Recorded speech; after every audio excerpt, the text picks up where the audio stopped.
มังเออสำนีฮอร์อ้าวสวัสดีทุกคนครับไก่รอเต้างอนเอาคลิงเชียปอนกระนงนะก็นางปลาเกหอมรอดีตนัดรายนะมอนปลาเกกเชียเอาไว้ร้ายปล่อยร้ายเราต้องอย่างเลยกิมจิมอนครับ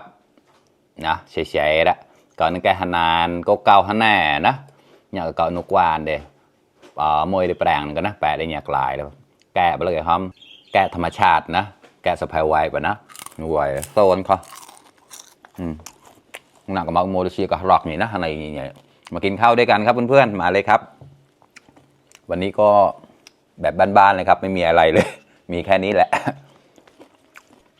แกนึกแล้วว่าเชียร์ที่พันเดอร์ไหลเดอร์แชร์กับมาตาเราแต่นะตาตาทุกลิงเชียร์กับมูจอนเนี่ยร็อกน้ำพริกตาแดงก็ใส่มันใหญ่น้ำเด้เชียร์กันในอย่างเงี้ยนะควงเชียร์กลานกระหองเรามาเราดองปลอดจะเราก็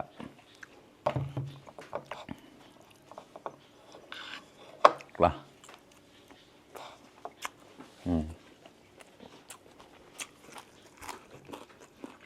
สะพือ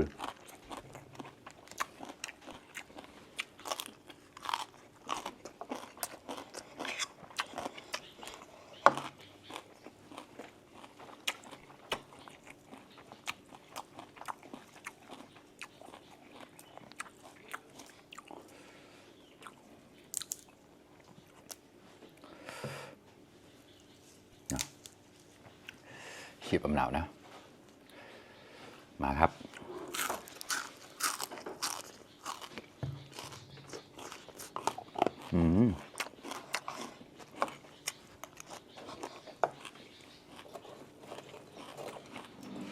ปลาโลดครับ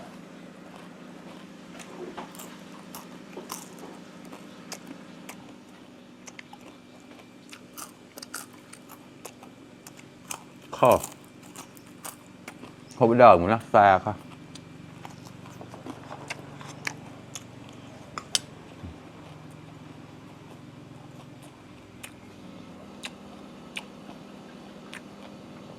เป็นหัวใช้เท้านะครับ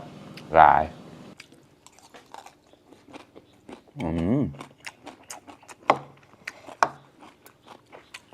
ราวข้อมาก่อนอร่อยมากนะ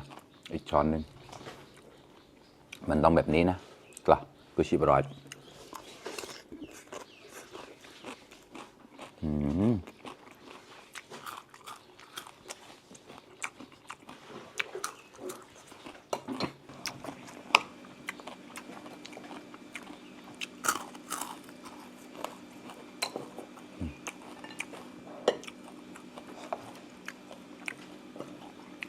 ชื่อกระป๋อง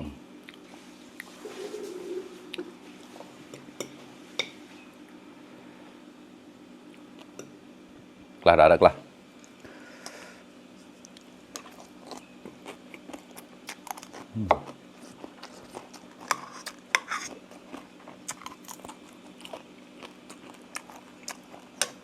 อร่อยมาก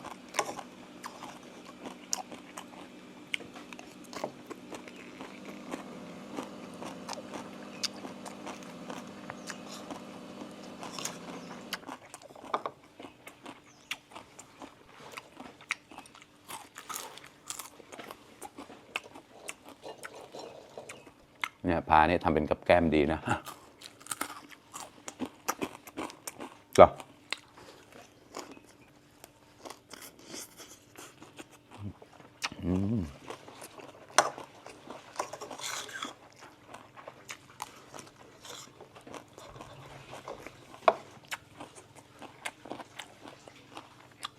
มะปือ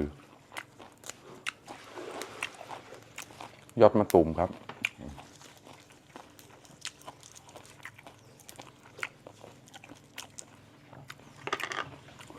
มากับตาแดง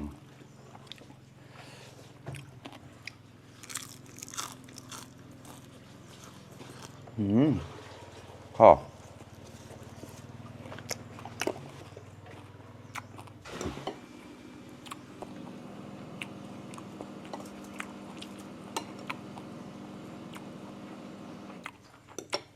แล้วมาครับ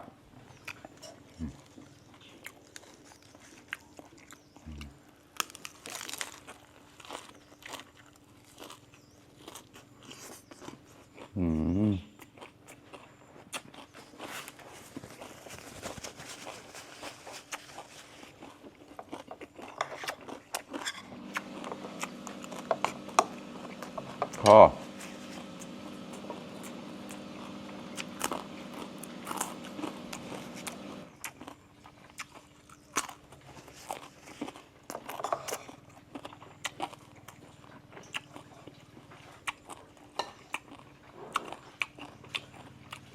ใส่หอมเจียวด้วยนะครับหอม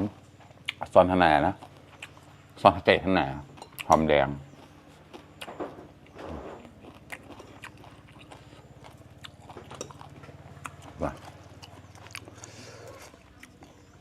มาคำโตๆเอามาคุเตอร์ดัดอะ